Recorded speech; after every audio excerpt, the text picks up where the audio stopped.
They took my pension but called me a burden, so I transferred the house to someone else. The morning they changed the locks, they left a bag of my clothes on the porch. A pink tote, not even zipped, slumped there like an afterthought, with one of my sweaters poking out the top, the green one I wore when Sarah had her baby. My name wasn't on the bag. I knew it was for me by the way it had been placed neatly, like trash. The curtains were drawn. I remember standing there for a full minute before knocking. No answer. I didn't knock again. I just looked at the door, then down at the handle, and I knew I wasn't meant to come back inside. I'm Helen Ford. I'm 73. And that was the moment I knew they'd erased me while I was still breathing. Subscribe and tell me in the comments where you're watching from. Thanks. You don't raise children thinking, I'll throw you out with the same hands that once reached for you when they were sick. I worked at the post office for 32 years, carried letters through snow, counted pension hours like seeds. My husband Howard passed in '04. And after that I kept going because it felt safer than stopping when my knees got worse. My daughter said, "Move in with us, Mom. We'll take care of everything. You've taken care of us long enough." And maybe that's where I started to disappear, somewhere between their kindness and my relief. I sold the condo, moved in, gave them access to my accounts so they could pay the utility bills faster. It was just meant to be temporary. Sarah was always my responsible one. Steady, she used to put her hand on my back in church when I cried. She said I was her best friend. She said, "You'll always have a room in my home. You don't need to worry anymore." But worry doesn't stop just because someone else says they'll carry it. And love, I've learned, doesn't always survive the weight of inheritance. I started noticing little things. My birthday passed without even a card. When I reminded her, she blinked like I'd spoken a foreign word. A new couch arrived one weekend. I hadn't been asked. Then Sarah's husband, Dean, started muttering when I walked into the room. Always in socks, always watching TV, always commenting on the heating bill. She doesn't even pay for groceries. I heard that one while walking past the kitchen. They didn't know I was awake. I stood in the hallway, holding my toothbrush, and felt something in me quiet. Not break. Just go silent. I went to the bank the next day, printed the statements. My pension had been going into the joint account. All of it. They'd moved the savings into a new investment fund under their name. They'd listed me as a dependent on their taxes. I asked the teller for a copy. She looked at me like she knew, slid the pages across without saying anything. I didn't cry. I just folded the printouts and put them inside the sleeve of my coat. They called me family. Then they made me a financial asset. Then they made me a burden. I waited 3 weeks before doing anything. Sat on that green bench in the park with the documents spread in my lap like laundry. It wasn't just the money. It was what it meant that I had become something to be used. Okay. That after all the nights rocking them through fevers, all the birthdays I stitched banners by hand, all the holidays I made pies from scratch even when my wrists ached. I was now just a liability with a pension. That was the week I called my lawyer. I wasn't always someone they could ignore. Before Sarah had children, before the mortgage, before the dulling of whatever affection we used to have, we were close. I mean, really close. She would call every Sunday, not because she had to, because she wanted to. It's just to talk about nothing, what I cooked, how the neighbor's garden was coming along, whether her basil plant was dying again. She used to laugh at everything I said. She told me once I had a soothing voice, said I was the one she called when the world felt too sharp. When she asked me to move in, I believed her. I believed every soft word, every hand squeeze, every careful promise. I said yes before thinking it through. Maybe I wanted to feel needed again. Maybe I wanted someone to remember that I mattered. I didn't have much left that was just mine by then. The condo was quiet, the neighborhood too expensive for a pensioner. Howard had been gone, nearly 2 decades. My friends were shrinking in number. Ruth passed the winter before I moved. No warning, just gone, and the silence after her. Sometimes you say yes just to have something to hold on to. Sarah made space in their spare room, put up a little shelf, bought me a robe, called it home. At first it did feel like that. There was laughter in the kitchen. Her youngest would crawl into my lap and fall asleep while I rubbed her back.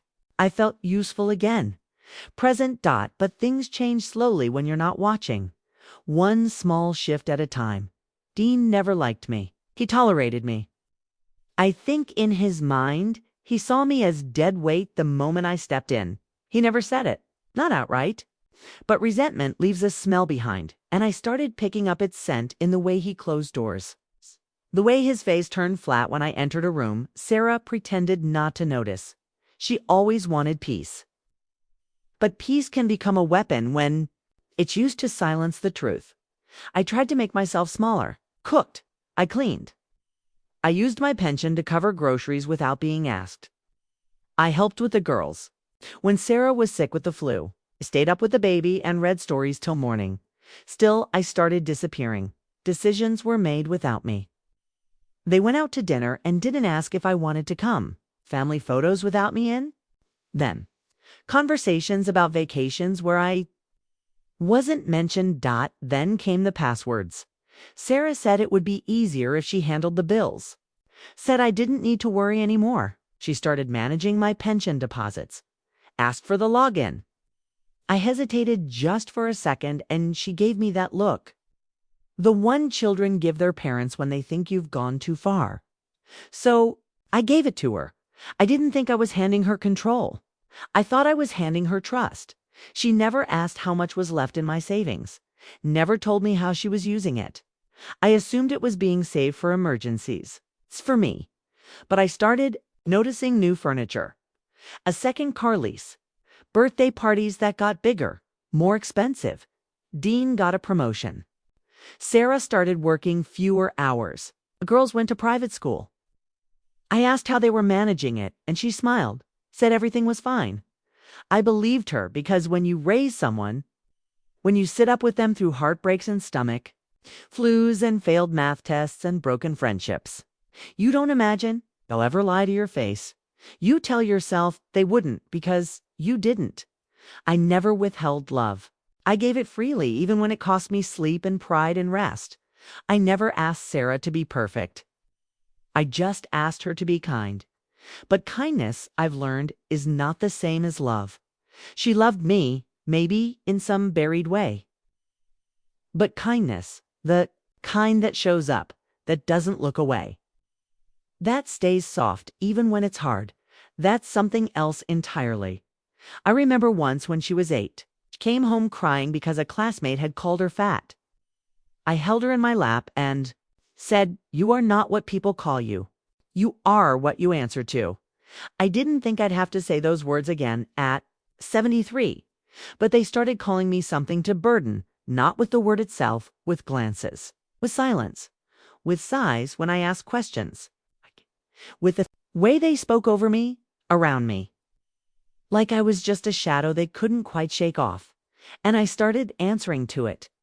That's the hardest part to admit, that I let it happen, that I stayed quiet longer than I should have. Somewhere deep down, I began to believe maybe I had lived past my usefulness, but some part of me, the part that had been my own mother's daughter, the part that stitched dresses out of old curtains, the part that once worked 3 jobs just to keep Sarah in shoes, that part didn't die. It just waited for the moment I'd stop apologizing for existing. And that moment came when I found the pink tote bag on the porch. I don't know what made me check the mail that day. Maybe habit, maybe something else. It started to pile up. Not much came for me anymore. But I opened it.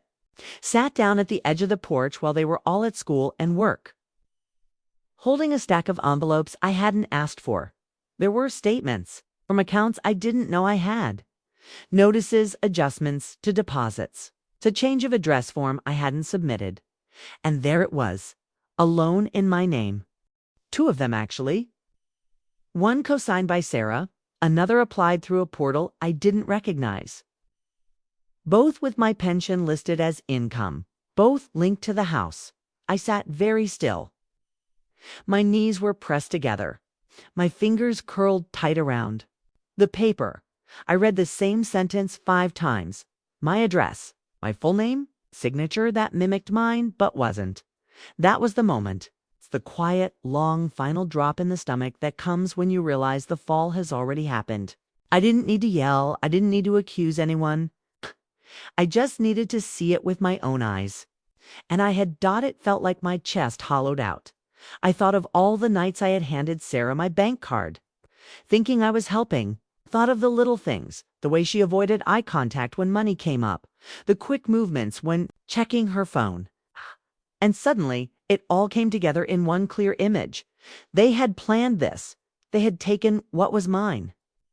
While smiling at me, while hugging me goodnight, while calling me mom, I didn't speak about it. Not then. I folded the papers, walked back into my room, and placed them between the pages of the old photo album I kept under the bed. The one with Howard's handwriting on the cover. No one ever touched that album but me. It had always been sacred. I think even Sarah knew that. And then I waited. 2 days later, I found the second clue. On the kitchen counter under a stack of junk mail. A printed breakdown of property taxes. I hadn't seen one in months. They always said it was handled. But this one was different. It was addressed to Ford Family Holdings, a company name I didn't recognize. I looked it up. It was real. Registered 6 months ago. Listed Sarah as director. Dean as financial officer. And my house, the house I bought with Howard, the one he put siding on himself. The one where Sarah had taken her first steps was now listed as an asset under that company. I had never signed it over, not knowingly. But the paperwork said otherwise. There was a signature. Mine. Or close enough. My name, bent at the ends, like a child trying to mimic cursive. My handwriting wasn't perfect, but I knew it. And this was not it. They had forged me. I went to the notary's office that week, quietly. I told the clerk I needed to verify a property transaction. She pulled it up. I asked who had been present. She said it had been a remote signing, all online. Verified through a photo ID and a short video. I asked to see the video. She said it wasn't public record. I said, please. Sometimes when you sound tired enough, people do things for you. She showed me the video. It was 10 seconds long. A woman holding up a photo ID, my name, my birth date, but not me, someone wearing my glasses, my sweater. But the face was too shadowed, too quick. It looked enough like me to pass. I felt my body go still, and that was when I knew. This wasn't just financial desperation. This wasn't just carelessness or oversight or miscommunication. This planned, coordinated, covered by my own daughter, and I realized didn't even know who she was anymore. I walked home, slowly, carried nothing but the silence. When I stepped inside, dinner was on the table. The girls were laughing. Dean glanced up and gave me that tight-lipped nod he always used when pretending civility. Sarah kissed the top of my head in passing. How was your day, Mom? I didn't answer. I just sat down, ate my food in silence. The betrayal tasted like salt and starch. That night, I locked my door, packed my papers, counted everything twice. There's a kind of grief that doesn't cry. It just settles into your bones like winter. I didn't scream. I didn't accuse. I didn't leave dramatic notes.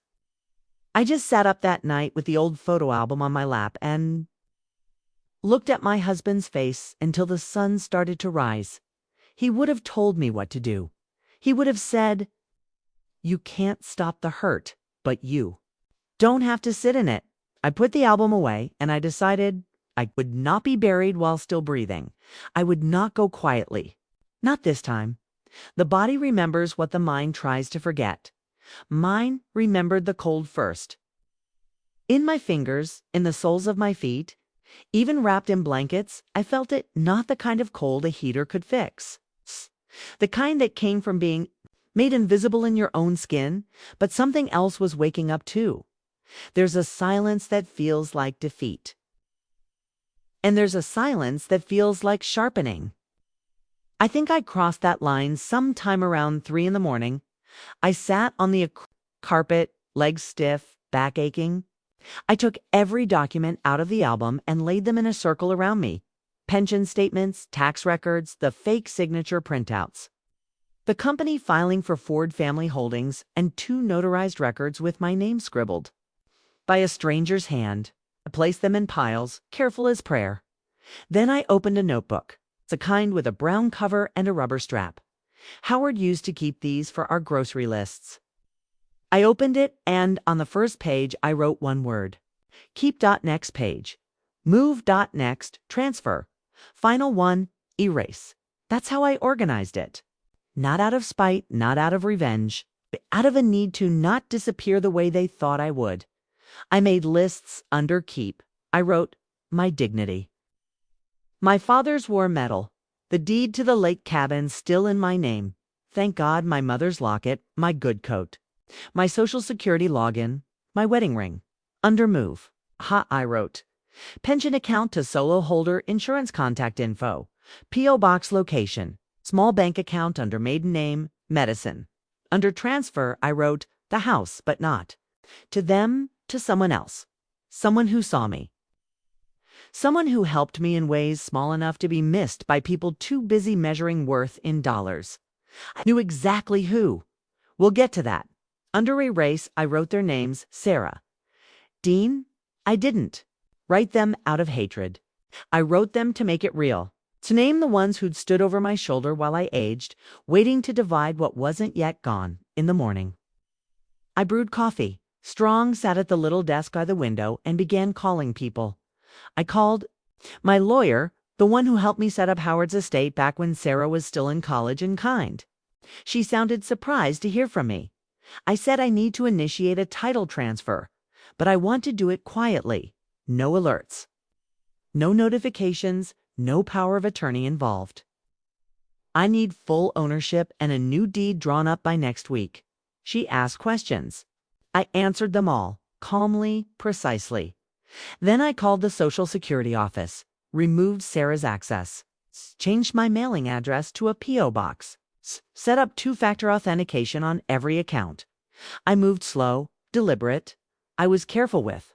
Every number, every form. Grief will make you reckless. But betrayal can make you methodical. I waited until they were out one Saturday, Dean's office event, Sarah's yoga class, before I printed everything I needed.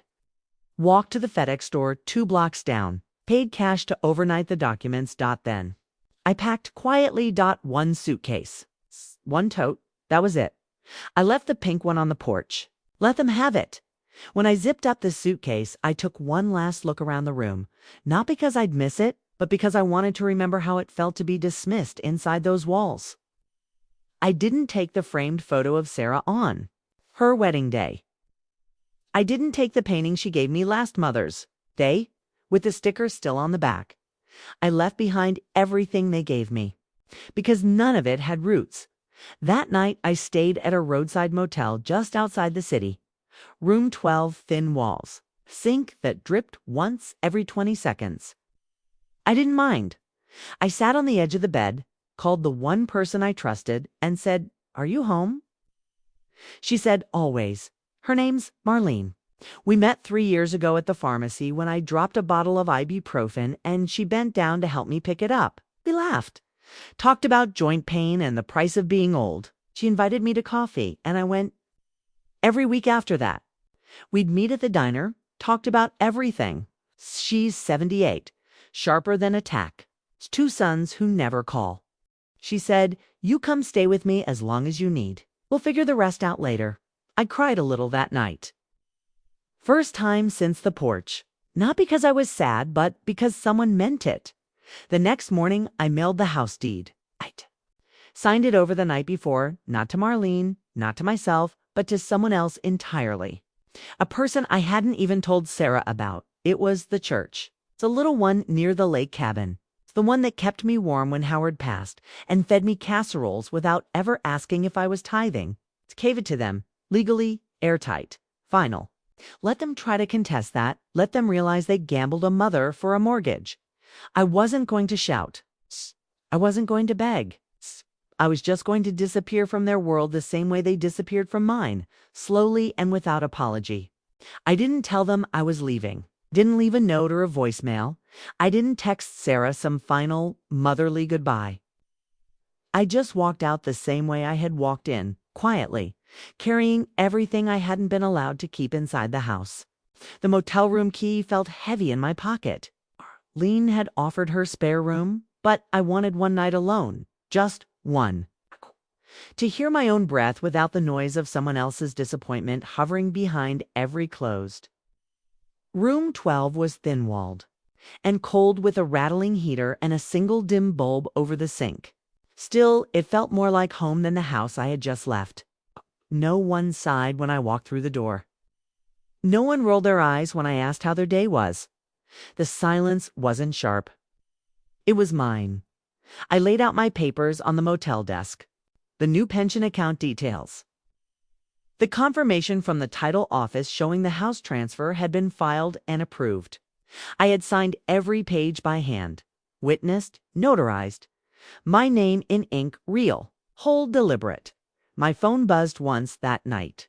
A text from Sarah. Mom, did you take the emergency binder from the safe? I didn't reply. I turned the phone over, let it buzz again. Then nothing. Not until the next morning when she must have realized the keys were gone. The room was empty. The house wasn't in her name anymore. That's when the panic started, but I'm getting ahead of myself. That first morning out, I woke up early, took the complimentary bar of motel soap, and washed my hands 3 times. My skin was dry, cracked at the knuckles, but I didn't mind. I packed slowly. I folded my clothes like they mattered. Like I mattered. Marlene met me at the diner at 10. She wore a lavender scarf and smelled faintly of cinnamon. We sat in our usual booth, the one by the window that fogged up in winter. She slid a small Tupperware across the table. Oatmeal cookies, she said. No raisins, just like you. Like I nodded. I didn't trust my voice. I told her everything. Not all at once, just enough. She didn't gasp or interrupt or tell me to forgive. She listened, that's all. And when I was done, she said the simplest thing anyone had said to me in months. You were right to leave. And you don't owe them a damn thing. That was all I needed. We drove to her place together. A little yellow house with a crooked mailbox and wind chimes that sang when the breeze moved just right. Her spare room was small, but it had a bed with a firm mattress and a window that caught the afternoon sun. I put my bag down and stood there for a long time, not moving, just being. That evening, I sat at her kitchen table and filled out the final pieces. Changed the mailing address on my license. Opened a new P.O. box for correspondence. Canceled the credit card they'd been using, the one I thought was for emergencies. Requested my own copy of the credit report. I wasn't hiding. I was reclaiming. There's a difference. There's no word for the feeling of being erased by your own child, but there should be. There should be a word for that silence. That shiver down your back when you realize your name is being used in places you never walked, for things you never agreed to. That your signature became currency passed around without your knowledge. That your trust was mined like ore and discarded the moment it stopped yielding gold. But even without the word, I knew what it was. No, I knew I wouldn't allow it again. The next day, I bought a cheap flip phone, one number, one contact. Marlene, I left the smartphone in the motel trash bin, turned off the GPS, disabled every app. That phone had become a leash. Every ding, every buzz, another reminder of the version of me they expected. Silent, compliant, grateful. I was none of those things anymore. At Marlene's, we fell into a rhythm. Morning coffee, walks around the block. Afternoons spent at the library or sorting through her endless jigsaw puzzles. In the evenings, we cooked together, nothing fancy. Soup, toast, sometimes just crackers and cheese. But it was warm, was real. And in the quiet moments, I kept writing, the brown notebook. The one I'd started that night in the motel was filling up now. Page after page of plans, reflections, memories I thought I'd buried. I wasn't just writing what had happened. I was writing what it meant, who I had been, who I would become. I wrote one line that I kept coming back to. They took everything I handed them, and then called me greedy for asking where it went. There was no court case, no confrontation, no revenge speech, just paperwork. Just silence. Just me moving slowly through the days and choosing what to keep. The law was on my side. The deed was final. The accounts were separate. My lawyer handled the rest. I didn't need to shout to be heard. I just needed to stop giving them access. People think power is noise, anger, big gestures. But I've learned it's the opposite. Power is control over your own name, your own time, your own breath. I may be 73. My hands may tremble when I carry heavy things. But my mind, my will, unshaken. I reclaimed everything they thought I wouldn't notice until it was too late. And then I disappeared. The silence didn't last long. 3 days after I left, the first voicemail came. I recognized the tightness in her voice before she said my name. That tone she used as a child when she knew she was caught but hadn't figured out who to blame yet. "Hi, Mom. It's just calling to check in." We noticed a few things were missing. Not missing exactly, but well, just give me a call when you can. Okay? She ended it with that sing-song note she used when speaking to her own children, as if pretending softness might undo the truth. I didn't call back. The next day came another one. A text from Dean this time. Cold. Formal. "We need to speak. There are discrepancies in the paperwork you were involved in." That word, involved. As if I'd stumbled into it. As if they hadn't built a trap around my name like scaffolding. I deleted the message, then the emails started. Subject lines like, "Urgent legal clarification, call me please, did you move?" One of them was longer than the rest. I read it only once. It said they were confused, that they couldn't understand why I'd made these decisions without informing them. That the deed transfer had caused complications with their refinance plan. That the girls missed me. That I had overreacted. That it wasn't what I thought. That I was making things difficult. That I was hurting the family. Hurting the family. I closed the email and sat very still. They always use that word like a shield. Family. As if being born into something gives you permission to take whatever you want and call it love. The next week, Sarah went public. It started on her Facebook page, a long post with a carefully filtered photo of the girls in matching dresses. The caption read like a prayer disguised as a complaint. "Hard week. Please send good energy. Family stuff. Sometimes people you love push you away for reasons you don't understand." The comments rolled in like waves. "Stay strong. Sending hugs, you're such a good daughter. Some people just can't be. Helped she didn't tag me, but she didn't need to." People reached out. Women from church, a cousin I hadn't spoken to in years, even one of the girls from my old knitting circle. They were kind but confused. Cautious, just checking in. "Helen, I heard things. Just wanted to see if you're okay." I didn't explain. I didn't defend. I had no interest in airing proof or publishing my pain in return. Because here's the truth. When you take back what someone thought belonged to them, they don't apologize. They panic. Dean left 2 voicemails within hours of each other. The first was angry, accusing. He said I had sabotaged them. Said the title change would have serious consequences. Said I didn't know what I was doing. That I was being manipulated. That I was acting out of confusion. The second one was quieter, more careful. "Look, we don't need to make this ugly. We can fix this. Just call us." I didn't. I went for a walk instead. The air was cool that morning. Marlene's neighborhood had tall sycamores that rustled even when there was no wind. I walked slow, let my body feel the weight of freedom, a strange, heavy kind of lightness. I had nothing left to prove. Later that week, Sarah sent a letter. It came in a blue envelope. Her handwriting had gotten sloppier over the years, more rushed, but I still recognized it. The first line read, "I don't understand why you do this." To your own family, she called me impulsive, unwell, said I had always been too emotional, that Dean was trying his best, that the house was supposed to be part of their retirement plan, and I had stolen it. That word again, as if I had no part in the years that built it. She ended with a final sentence that made my chest ache. And settle all at once. If you don't come back, we'll have to take further steps. I folded the letter and slid it back into the envelope. Tucked it into a drawer with expired coupons and loose buttons. I didn't need it.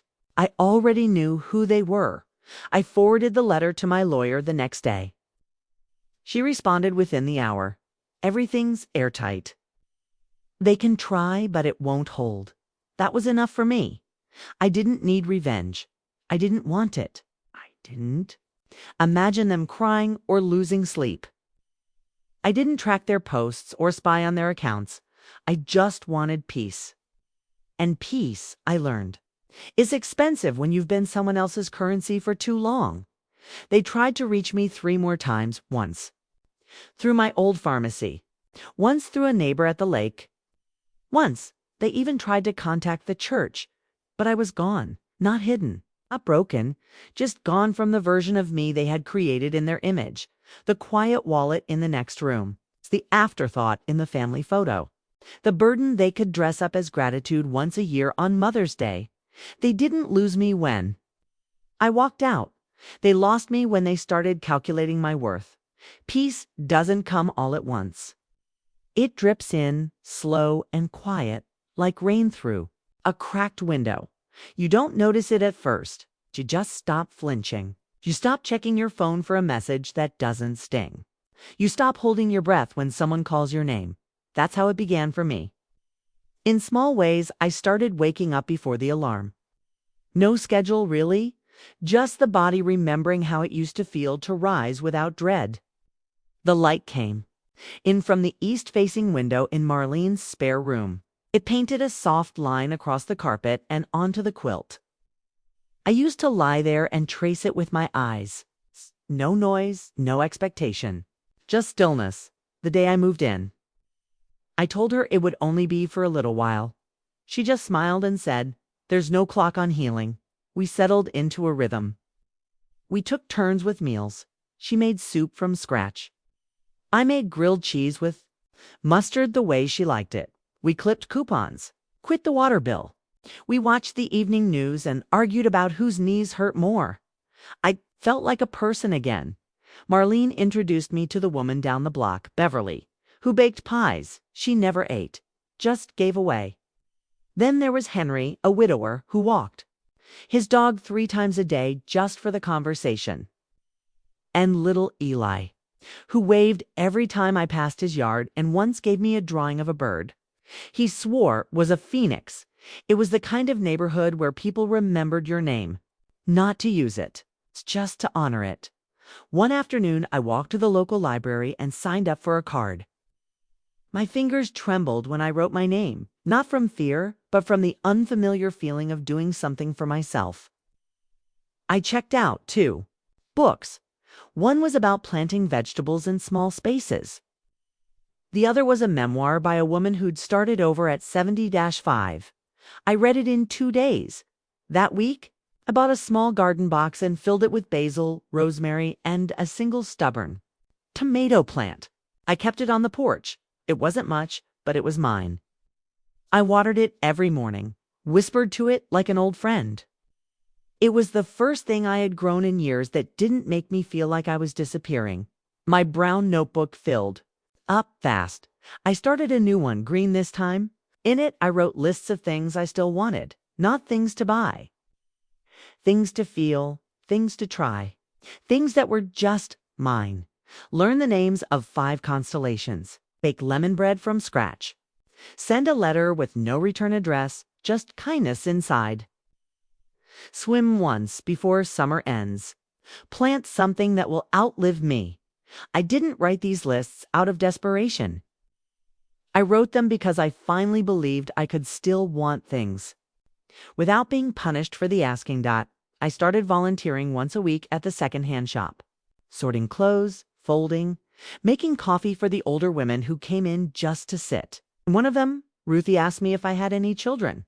I paused, then smiled. Not anymore, I said. Just friends now. She nodded like she understood. One morning, Marlene left a small box on my bed. No ribbon, just taped shut with my name scrawled across the top. Inside was a key and a note. It's time you had your own front door. Again, she'd been saving. Quietly, secretly. A down payment for a tiny cottage. On the edge of town. 2 rooms, a porch, a wood stove. She said it was in my name already. Said it was what she'd do for any sister. I cried in the kitchen while the toast burned. I moved in a week later. Just a suitcase, my notebooks, and a handful of framed photos. Not of Sarah, not of Dean, not even of the girls. Just one of Howard, one of me and Marlene. And one of the garden box, the tomato plant beginning to flower the first night. I lit a candle and wrote a letter to myself. Dear Helen, you're not a burden. You never were. Welcome home. I folded it, placed it in the drawer next to the bed, and left it there. Not for proof, just to remember. Life grew quiet, but not empty. I filled the shelves slowly. A ceramic bird from Beverly, scarf Marlene knitted. A mug from the thrift store that said, let it steep. I started keeping lemon drops in a glass jar near the front door for visitors. Even though most days the only one who came was Henry's dog looking for a biscuit. And I kept writing, not about the betrayal. Not anymore. That had been said, grieved, buried. Now I wrote about the tomatoes, the way the rain hit the roof. The way silence wasn't loneliness when it was chosen. One evening I found myself laughing. Out loud, a belly laugh. I was watching a squirrel try to drag a whole bagel up a fence. Post. It failed, spectacularly. And I laughed so hard I startled myself. That was when I realized I hadn't thought about them in 3 days. Not once. They used to fill every room I entered, even when they weren't there. Their absence was a noise I couldn't turn off. But now they were just gone. Not forgiven, not welcomed. Just out of frame. Peace didn't come with a trumpet. It came with dish soap and basil and clean sheets and a key in my own hand.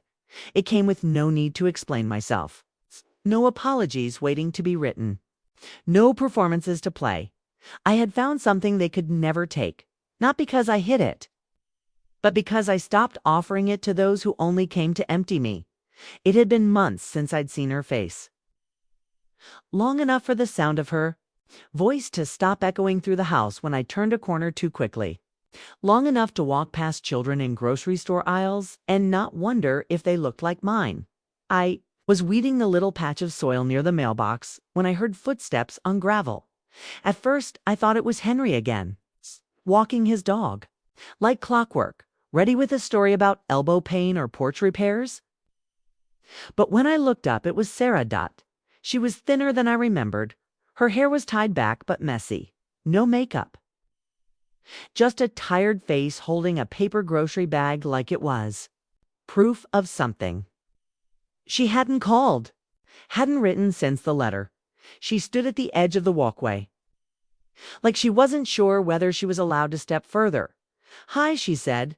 I thought maybe. I brought you some things. I stood up slowly, wiped my hands on. The towel tucked into my waistband. I didn't invite her in. Didn't move closer. I just looked at her. Looked all the way through the silence that used to separate us. The kind that grew, inch by inch, while we pretended to be family. She took a shaky breath. I know you probably don't want to see me, but I thought you might want these. She opened the bag. I didn't reach for it. There was my old blue teapot. Scarf I'd knit her when she was 17. A photo album with a broken clasp. And a necklace. My mother's, the one I hadn't seen. In years I didn't speak, she shifted, unsure. Her voice dropped lower. Mom, I didn't know what Dean was doing. Not really. I didn't know he filed things in your name. I thought it was all safe. I watched her say it. Every word polished in the way only someone rehearsing guilt can manage. I watched her eyes, the same brown I once looked into while she slept against my chest. I didn't accuse her. That would have made it easier for her. Let her argue, perform, defend. Instead, I said softly, "Why now?" She blinked. "Look down, because the house is gone. Because the money's dried. Up, because the girls asked where you were, and I didn't have an answer that didn't make me the villain. There it was. Not, 'I miss you.' Not, 'I'm sorry I hurt you.' Just the inconvenience of my absence." The mess my silence had left behind. I nodded once. Let the wind fill the space between us. She shifted again. Tried to hand me the bag. I didn't move. She held it there, arm trembling. Just slightly, and I saw it in her face. The part of her that still believed I'd rescue her if I saw a flicker of the daughter I once knew. That I'd take the bag, cry, forgive her, that we'd go back. But there is no going back once someone has calculated your worth and found it cheaper than convenience. I said quietly, "You knew. Maybe not the paperwork, but you knew what it meant when I stopped being invited. When my pension went quiet, when my questions made you sigh." She didn't deny it. She just swallowed and said, "We didn't think it would hurt you." That's the part that sits with me still. Not the theft, not even the forged signatures, but the fact that she truly believed I had grown too old to feel betrayal like a wound. That I was numb enough to be useful but never harmed. I stepped back from the walkway, just one step. But she felt it. The distance made visible. She looked. Down at the bag again. "Do you want them?" I shook my head. "They were gifts," I said, "and I don't take back what I gave freely. But they were meant for someone else. Someone who no longer lives in you." Her lips parted. She looked like she wanted to cry or scream or beg. Maybe all three. Instead, she set the bag down at her feet. "I'll just leave them." I didn't answer. She stood there a moment longer, then nodded. The wind caught the hem of her sweater as she turned, walking back the way she came. Her shoulders were tight. She never looked back. I waited until she was gone, then I walked inside. Boiled water. Made tea in the plain white mug I'd bought for myself from the thrift store. The one that said, "Choose quiet." I didn't cry, not because I wasn't hurt, but because the grief had already passed through me, like a storm that never asked permission. It had come, done its damage, and left me changed. I opened the door an hour later. The bag was still there. I picked it up, carried it to the compost pile, set it down gently. I didn't burn it. I didn't toss it into the trash with anger. I just let it go. Let it become part of the earth. It's the way so many things do when their purpose ends. I don't know if she'll ever try again. I don't wait for it. I don't brace for it. Some people think forgiveness means return, but it doesn't. Forgiveness is planting something new and refusing to let the past be your gardener.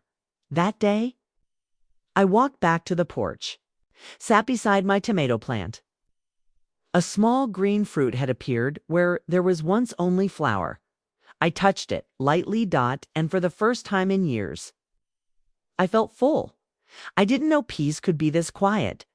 It's not the kind of quiet you get when everyone leaves the room. It's the kind that comes after you've locked the door from the inside, turned the kettle on, and chosen yourself without explanation. It doesn't roar. It hums. I sit outside most evenings now. The chair creaks beneath me, and I let it. There's a rhythm to this life. Bees over basil, wind through the screen, the click of my pen on paper. Nobody asks me what I'm writing. Nobody corrects me.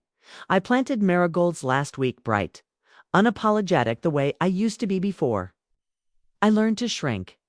I didn't think I'd ever find this again, this feeling that the day belongs to me. That I can move from one hour to the next without being managed or monitored. I go to the post office twice a week. I bake. I mend things. I know the name of the woman who bags my groceries and the man who waves from the bait shop, even though I've never fished in my life. None of it is grand, but it's mine. I thought about Sarah again last night, not out of longing, not even bitterness, just recognition. That I once loved someone who loved me only when it was easy. I don't hate her, I don't want revenge. I just want the space between us to stay quiet. I don't need to hear from her to know she's still circling the same story, the one where I was dramatic, unreasonable, selfish. It used to hurt. That idea of being misunderstood. But now I let it pass through me. I don't need to be understood by those who are never willing to see me. Marlene stops by every few days. She brings mail, frozen soup, neighborhood gossip. We sit on the porch and say things like, still here? Still standing. Still growing. Sometimes we say nothing at all. And it's still more than I ever had in a room full of family. There's a girl down the street who reminds me of Sarah at 6. Gap-toothed, loud laugh, always barefoot. She brings me drawings. Mostly stick figures and rainbows. Once a flamingo in outer space. I keep them all. I let her call me Helen, not Grandma. I like that. It feels honest. The tomato plant gave me 5 fruit in total. Small, ugly, perfect. I sliced one into quarters and ate it with salt and olive oil while standing barefoot in the kitchen. I cried. Not because it was the best thing I'd ever tasted, though it might have been, but because I had grown it with hands that had only ever been used to give, never to receive. That night, I opened the drawer beside my bed and pulled out the letter I wrote to myself when I moved in. Dear Helen, you're not a burden. You never were. Welcome home. I read it again. Then I folded it in half, slow and careful. I carried it outside past the basil and the marigolds and knelt in the dirt. I buried it not out of grief, but as a seed. There are some truths you don't need to hold anymore. Some truths grow stronger once they're planted. After I sat on the porch and lit a single candle, no one saw me. No one needed to. I watched it flicker in the still air and thought, this is what it means to belong to yourself. I used to think freedom was something loud, something with banners and declarations. But now I know freedom is the moment you stop asking people who hurt you to hold your worth. I don't need an apology. I don't need to be invited back. I don't need to explain where I went or why I stayed gone. The story has already been written, not by them, but by my own hands, in notebooks and garden beds and quiet choices no one clapped for. I still carry my brown notebook. It's tattered now, full of pages folded and thumbed over too many times. But on the last page, I wrote something a few nights ago. Not a list. It's just a sentence. This time I decide who gets to call me anything else. And I meant it. Every word.